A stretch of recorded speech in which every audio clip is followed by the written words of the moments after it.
So on our list of examples, the next group that we want to talk about are the Sp2nr groups.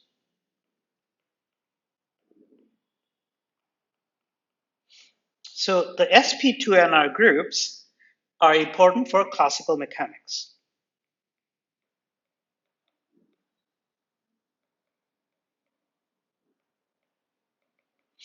Now, in classical mechanics, remember that if we have a system with n degrees of freedom, so we have a classical system, which has n degrees of freedom.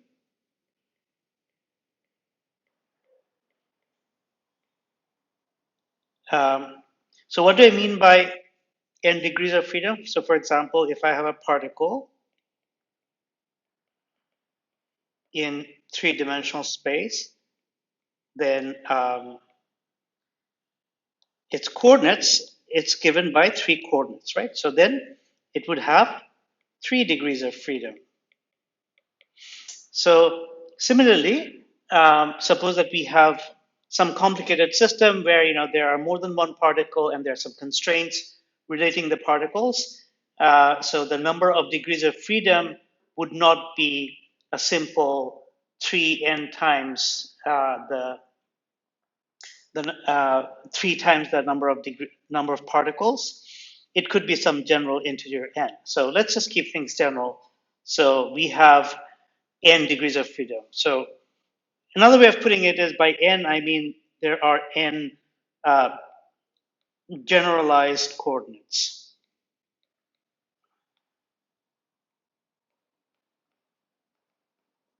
So for example, if I have like a simple harmonic oscillator in 2 dimensions, so we have an oscillator, a pendulum which is free to swing in a 2-dimensional plane.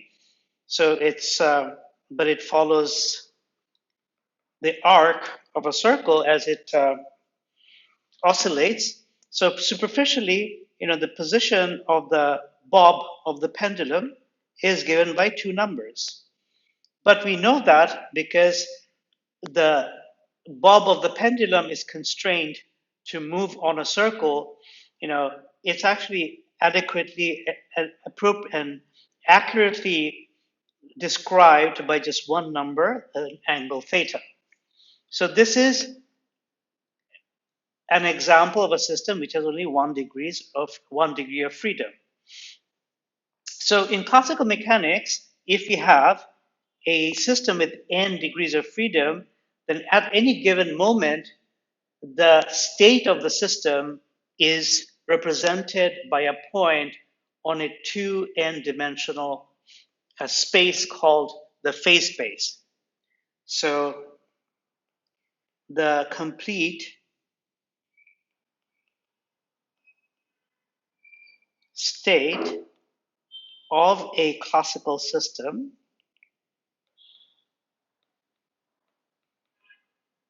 which has n, let's say, generalized coordinates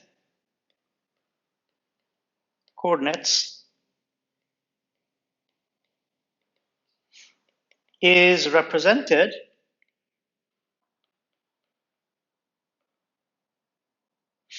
by a point in a 2n-dimensional space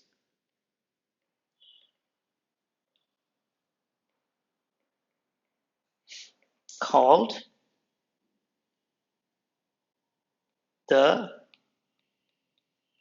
phase space. Okay, so what are the extra n dimension of phase space? Well, they are what is known as the canonically conjugate momenta.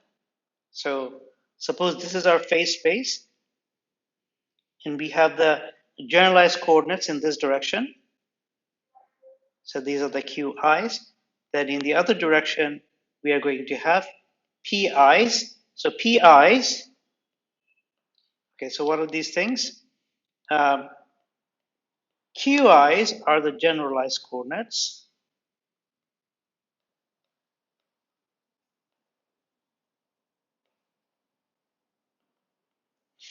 Whereas the PIs are the canonically conjugate momenta. And there are many ways to define the canonical conjugate momenta, but the actual definition is that PI is given by the partial derivative of the Lagrangian of the system respect to QI dot, the dot being the time derivative. So QI dot is d of QI by dt. Okay? So this is the phase space, and if I give you the state of the system, it is just given by a point on the phase space.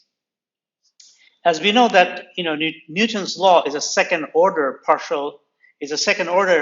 ODE, and therefore if I have a system with n degrees of freedom, I will need 2n boundary conditions to specify its evolution. And that's exactly how many degrees of freedom or how many axes the phase space has. So this is phase space. So if I now define the Hamiltonian of the system, so the Hamiltonian is the energy function of the system, then the Hamiltonian, it can be shown, defines naturally on the phase space a vector field. So what is a vector field? A vector field is a specification of a small vector at every point in the space. So example of a vector field would be, say, the vector field of wind flow on the surface of the earth. We can associate a small vector whose direction would be the direction of the wind, and the magnitude would be proportional to the strength of the wind, the wind velocity, wind speed. So that's an example of a vector field. So the Hamiltonian, it can be shown using the machinery of classical mechanics, specifies a vector field. And the vector field, I'm drawing something very random here, but the vector field itself can have all kinds of shapes. Okay, so, and there are vectors at every point. So given such a vector field, what happens is that these vectors are tangent to some curves. And these curves are known as integral curves. Okay, so all these, all these small vectors, they form a continuous sort of, they are tangent vectors to these integral curves. And so what happens is that, when a point with the state of the system falls on one of these integral curves, what it does is that its evolution is determined by the small vector fields. So essentially, the point then moves around in the phase space following these little vectors. Okay? So this is basically kind of the geometry of the phase space. So every point in a phase space is essentially given by some vector.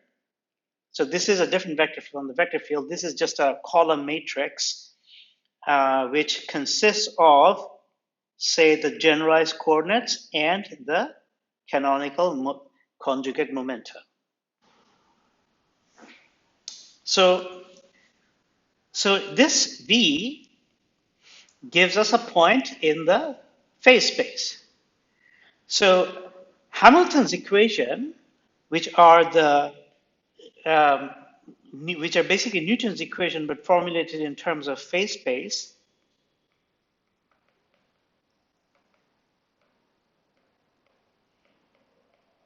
it involves an antisymmetric 2 form. So it involves an antisymmetric 2 form, which is known as omega. So what is a 2 form? A 2 form is, so let me call this phase space, say, P. So the Hamilton's equation involves a 2 form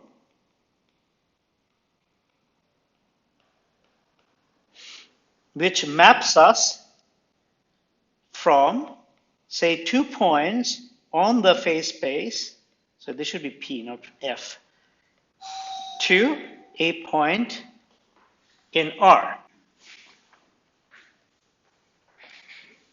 So the way this works is that, we have some point from the phase space, say V1, and so this 2 form takes 2 of these points and spits out a number. But Hamilton's equations have a symmetry. And the symmetry is that there are these transformations called canonical transformations, which if you represent them by matrices, say some matrix G acting on V1, and the same matrix G acting on V2, then it leaves this 2 form invariant. So this turns out these matrices form a group. And these matrices form a group which is for a system of n degrees of freedom, this group is called Sp2n, R, where Sp stands for symplectic. This is also called a symplectic group. So let me show you what the symplectic matrices look like for the most basic, for the classical mechanical system with the fewest number of degrees of freedom. So suppose our phase space has 2 coordinates. So our V has only one generalized coordinate Q, and P is the canonically conjugate momentum. So for example, the simple harmonic oscillator would be an example of such a system. Of course, we know that for the simple harmonic oscillator, the integral curves are closed curves, right? They're essentially, because it's a periodic system, so they're closed curves.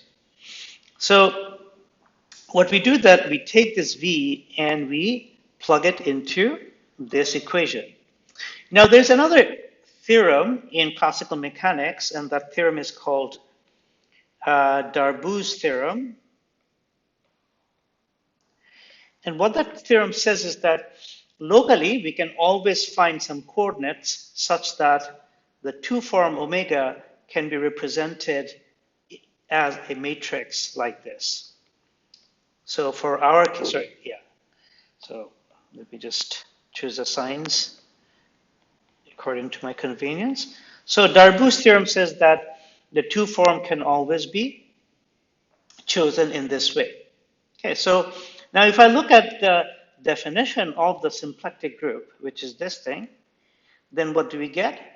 We should basically get that, so V is QP, and V prime is some other Q prime P prime, and then Darbus theorem is telling us that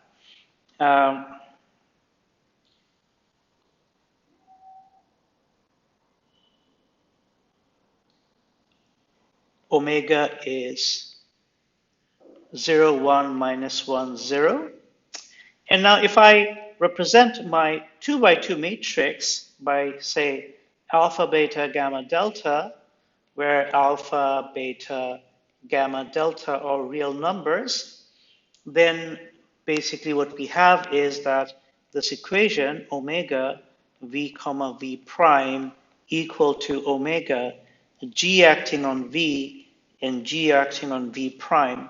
This equation becomes, because V and V prime are arbitrary, this equation becomes alpha beta, gamma, delta, that's a matrix, its transpose, and then 0, 1, minus 1, 0, and then alpha, beta, gamma, delta, that's equal to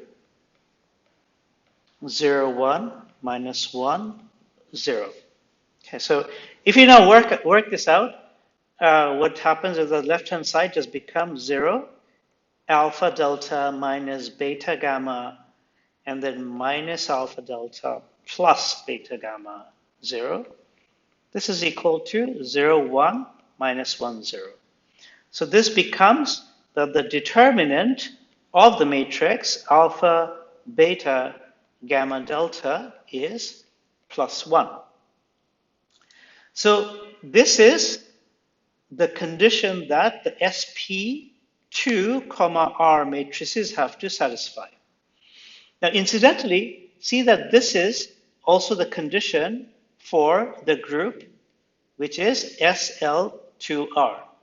So for n equals to 2, n equals to 1, Sp2R is equal to SL2R. So this need not be the case in higher dimensions. Okay, this is an accident of lower dimension. Okay, let's look at the generators of Sp2R.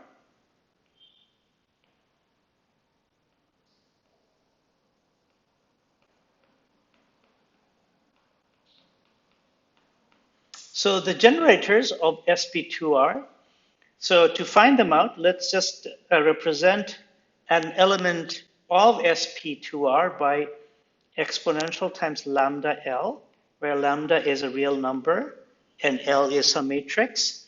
And then, what we do is that we take that equation that G has to satisfy. So we have G transpose 0, 1, minus 1, 0.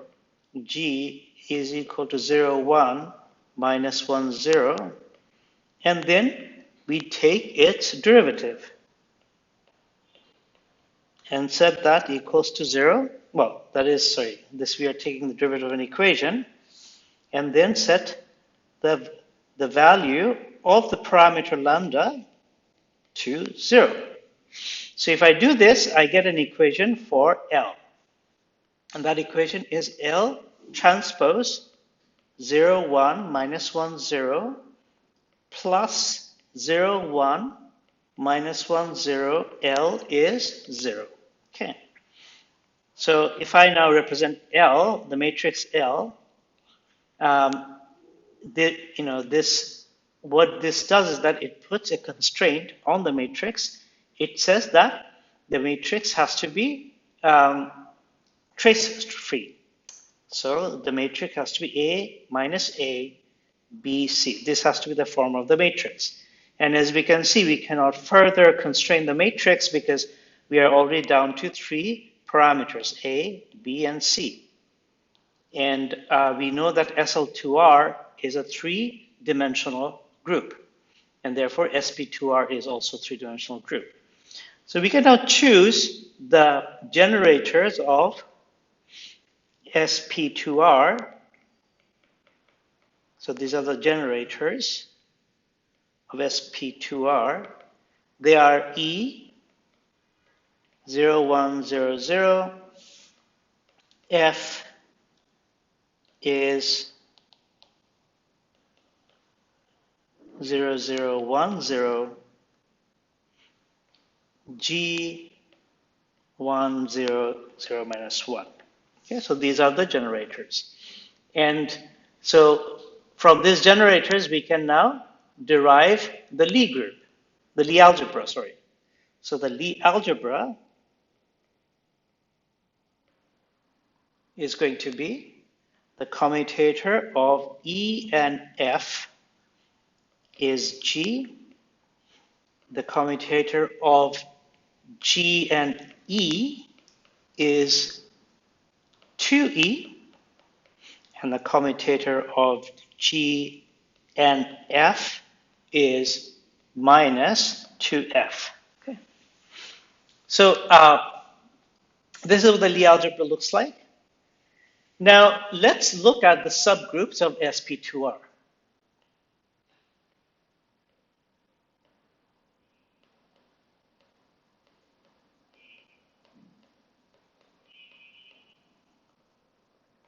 So an obvious subgroup of Sp2r is that if I take G, remember G is a diagonal matrix. So if I keep on multiplying G by itself, we keep on getting a diagonal matrix.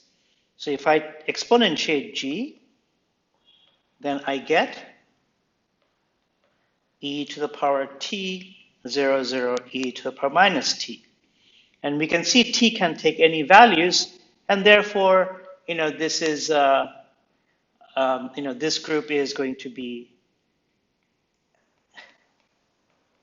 a positive number, right? So one of the things that it shows is that because t is a parameter which takes its value in R, it shows that this is a non-compact group, right? That Sp2r is a non-compact group. Okay, what about any other subgroups? There's another subgroup of Sp2r which is generated by E minus F. So if I take e to the power theta, E minus F, then it can be shown that this is just nothing but cosine of theta minus sine of theta, sine of theta, cosine of theta, which is nothing but the group SO2, right? So now we can generalize the symplectic group to n dimensions. So, so generalize these ideas.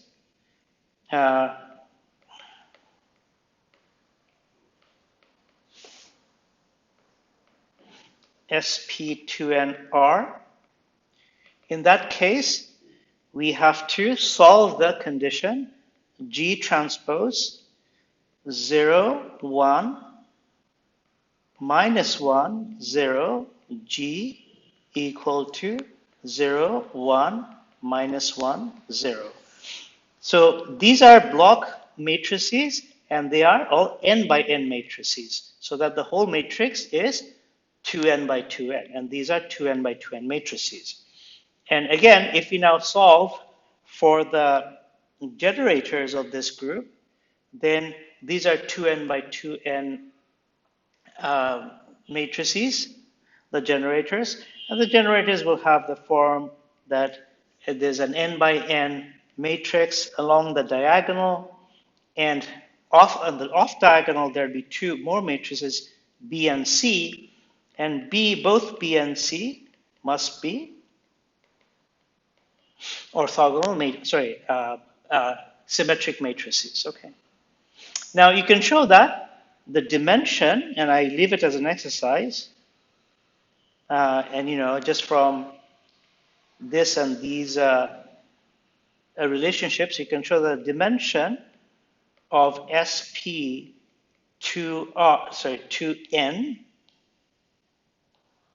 2n of R is 2n squared plus n. Okay, so let's just put n equals to 1. If n equals to 1, then we have 2 times 1 plus 1, which is 3, which matches with what we just saw. So this is where we end our discussion of the Sp2n groups. In the next lecture, we shall look at the Heisenberg group and the Poincare group.